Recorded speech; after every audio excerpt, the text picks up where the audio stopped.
Hello everyone, as usual it's me Pavlo and we'll be talking about interesting audio gear, and today it's Fosi Audio SK02. It's a desktop digital tonal converter, compact desktop digital tonal converter with headphones amplifier. Previous item from Fosi Audio I reviewed, it was unusual digital tonal converter with microphone input.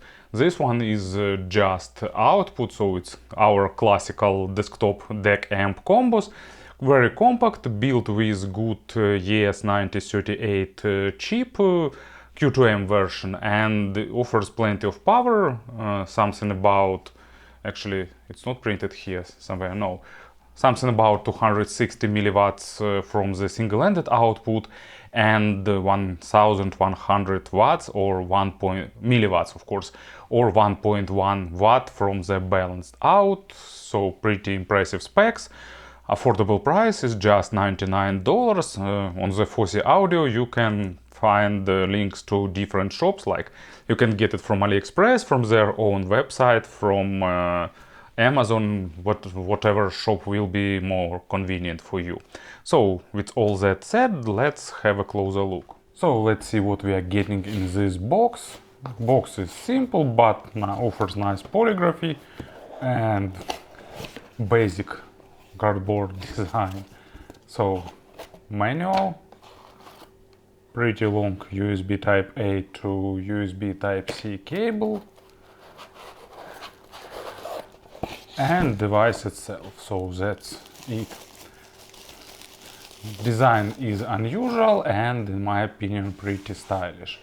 So what we having here: two outputs, headphones output and balanced headphone output, then clickable and rotatable knob to change the volume. Here used encoder, really nice well-defined clicks, and pressing the knob will turn it on and off. Two buttons here, one select between high and low gain, and second button just toggle the mode, optical or USB. And also you getting a lot of LED indicators: gain, PCM signal, different versions of DSD, selected input, power and sound.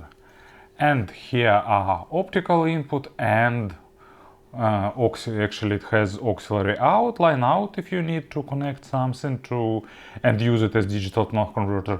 And here it's one input for all. It's USB type C, so it's both for power and for the signal. On the bottom we have two rubber feet, and the whole case is made of plastic, and in my opinion as a desktop device it looks pretty stylish, convenient for control, so it will look great somewhere near your desktop or laptop. So pretty stylish and look and good control, so really impressive for this price. If you decide one day to connect it to some smartphone or player or something like that, you can see that it's relatively power hungry, almost 400 milliamperes or 1.9 watts of consumption, which is not the highest I've seen, but on the higher side. And also, if you remember, I promised to buy this USB testing tool, so I've bought it and now we'll measure all digital tonal converters, at least portable ones. And of course about the sound, I won't be building setup right now for my desktop, so player is just to show you some examples, and earphones just to make my table doesn't look so empty. And during testing I mainly tested with MacBook as a source, and also I noticed a few additional things. So first, pressing of the short press of the knob actually works as play pause. Also this indicator is volume level, it blinks with purple, and the higher volume the faster it blinks. And also in this auxiliary out there is an optical digital output, so it can work as USB to optical converter. So a set of nice additional features. In terms of sound, it's surprisingly natural with slight focus on the micro contrast.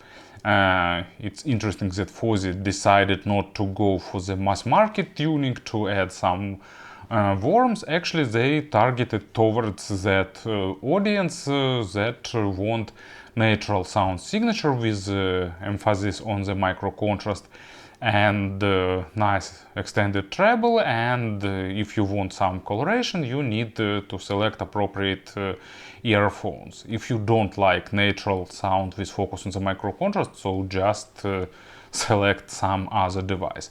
So bass is well controlled, it goes to the maximum depth, it's pretty fast with good texturing, with lot of small nuances and details, and at the same time zero attempt to add some weight. So weight will depend on the record, and if it's present it will be, you'll hear it, but it won't add any weight to the record or like something like that. So probably, in my opinion, it's more suiting some instrumental things or something like that, but of course with some headphone selection you can get also a weight.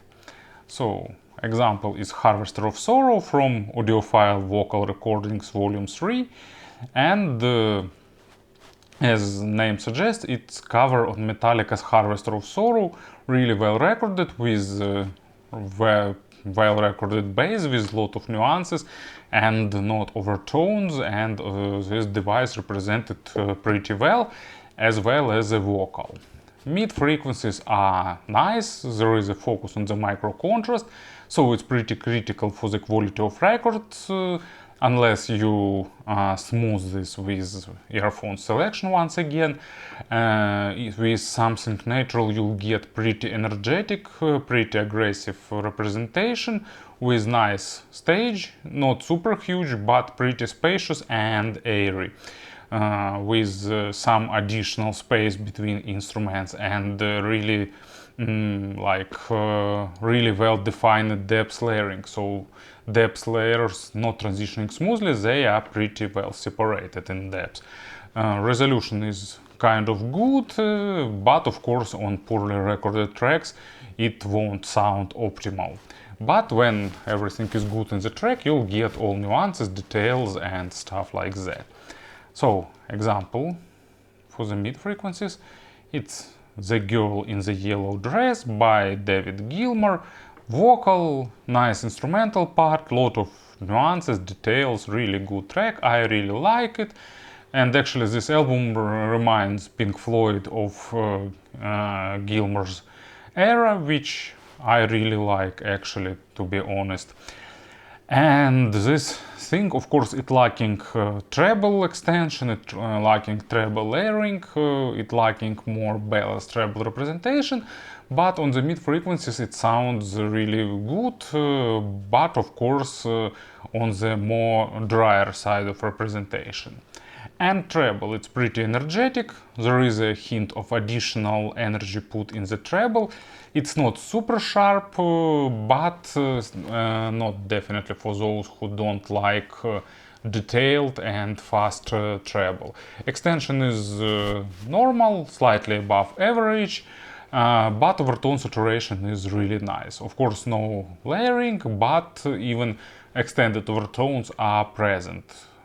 Slightly probably too aggressive can be sometimes, but to my ears not too much, but still it's a matter of preferences, of course, first of all.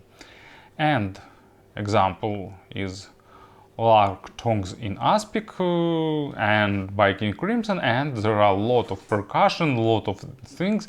They are crisp, they are pretty forward. It's lacking layering, of course, but let's remember we are speaking about $100 device, and with natural or monitoring earphones it sounds a bit too sharp, but still definition and overtones is really good. It's pretty universal in terms of pairings, not the most powerful device ever, but it has enough power to drive not super tough to drive planars like Meze, for example. I did try that, and it has a good black background with with sensitive earphones, which is also pretty nice in this price range. And speaking about the compressions, actually the only device in similar form factor, it's Fuse K11, if I remember right, that desktop amplifier by digital tone converter and amplifier by Fio I reviewed. They are pretty similar, but K11 is slightly more weightier on bass, but with less focus on small nuances and details. So this one is a bit more on the monitor, even bit more on the monitoring side of things. But in general, I think I like this one in terms of design a bit more. So it's a matter of preferences. But in general, I can say that Fosi created created device with really good value for this price. It's not usable as portable device unless you really like to, but I don't think it's the scenario for it. But as a desktop piece of gear, in my opinion, it's really solid. Thank you for listening, thank you for your attention, and of course have a great day.